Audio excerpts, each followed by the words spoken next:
Hey everyone, Gregory Douglas, the Creative Advisor here. Creative advice for working musicians to fast-track their careers. And welcome to another Music Interview Spotlight. Today I have the opportunity to chat it on up with a dear friend and indie mentor of mine, Mr. Erin Sidney, or the artist otherwise known as Syd.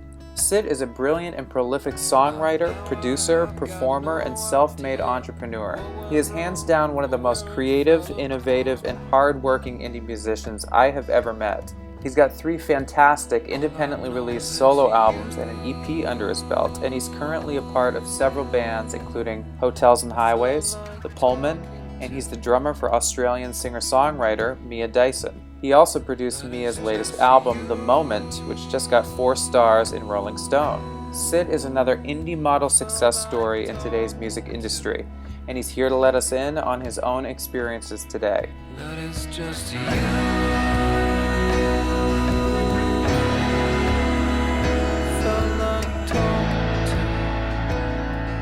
Thank you so much for joining me today, Syd.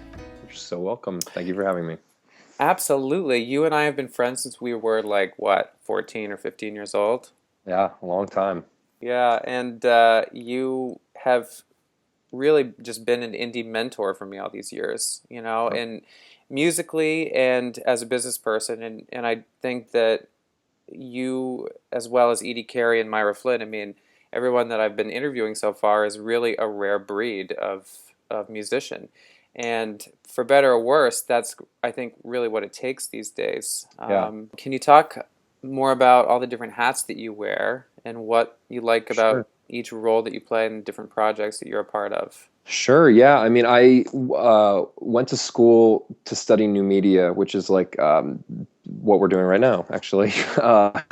So I really got a good theoretical foundation for seeing the landscape of media that I wanted to be a part of and understanding that it was evolving. So there was no part of me that felt connected to, I guess I very quickly realized what parts of me were connected to clinging to vestiges of a former music business that just no longer existed. And I was able to sort of eject from that mentality pretty quickly.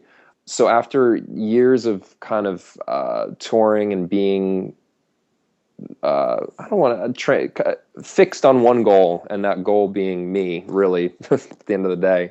After doing that for a long time, I just reached kind of a burnout point with touring and writing and it all being about me, and it was named after me, and everybody was relying on me and asking me what I wanted to do, and I just reached kind of a critical mass with that. So I started incorporating other things in production, working with Lisa, working with you, and I'm a very project-oriented guy. So then as things went on, it was obvious that they needed web design or they needed development, and I quickly realized my design skills were not what I have a good eye for. I have good taste, but I certainly don't have the ability to put that into practice. So I focused more on development and putting together a portfolio of web development work, and ended up, I wrote Howie Day's website, for instance, and did some other really cool projects, worked for this guy out of New York that put together a Bitches Brew reunion tour for the Miles Davis Bitches Brew thing, and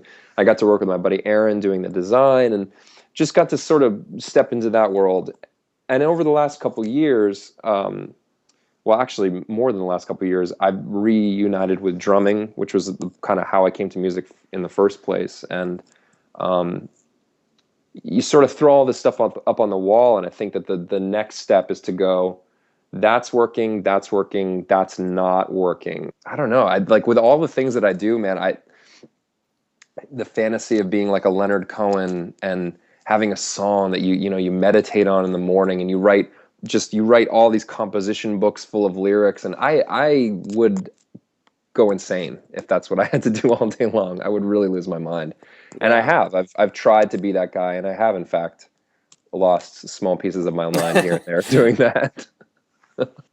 At this point, a fair number of artists worked with them really closely on making a record, and if they are the kind of people that are going to obsess over the details and they're going to listen to things over and over again, I'm going to be the other guy, and I'm going to listen because I feel like that gives me the ability to really objectively hear something. Whereas if it's just crammed down my brain over and over again, it doesn't there's nothing fresh. There's nothing rewarding about hearing it. It's like staring at a brick wall. You just need to take a couple steps back.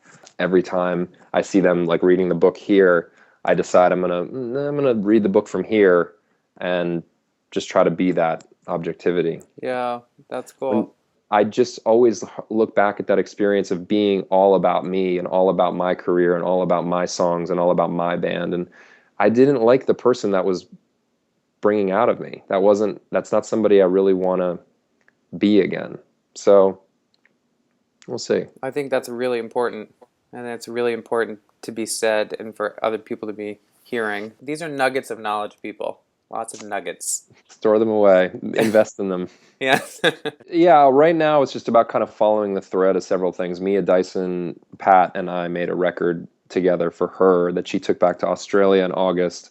And I'm sort of the reluctant U.S. manager right now, just because the time zone thing for her in the U.S. is so untenable now that she's in Australia and she's super busy. Oh, yeah. So I'm kind of helping her manage her publicist and helping doing the booking, and that's just opened up an extraordinary number of doors where part of what's been great about that is being able to say to somebody, I don't know what I'm, I don't know what I'm doing, and have them respond to that. That is so much more fulfilling than trying to pretend that I know exactly what's going on and how to write a contract based on an offer and all that. It's like, I don't know. So I just reach out to friends and get help. And when she gets here, I put down the booking management hat and put on the drummer friend touring buddy hat, and we go out and we play these shows that I'm booking, and we get to be in a band together, and that's incredibly rewarding. That is cool. It's compartmentalized. It's over here. It's also in addition to the stuff I'm doing with the Pullmen, which is a band I'm in with my brother-in-law, who is insane.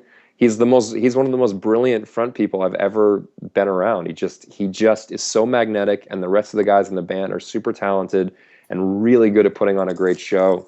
And so I get to play drums in this band that gets to play with bands that my 15-year-old self would have just about exploded to know that just crazy opportunities to be in situations where this guy, the guy that sang All I Know with an acoustic guitar in a college cafeteria, is suddenly like at a theater playing with a Southern California punk rock band that I listened to when I was 15 years old. And just the wild line between those two things, it just blows my mind. So you can see with all this stuff, it's like, it's a long game kind of thing.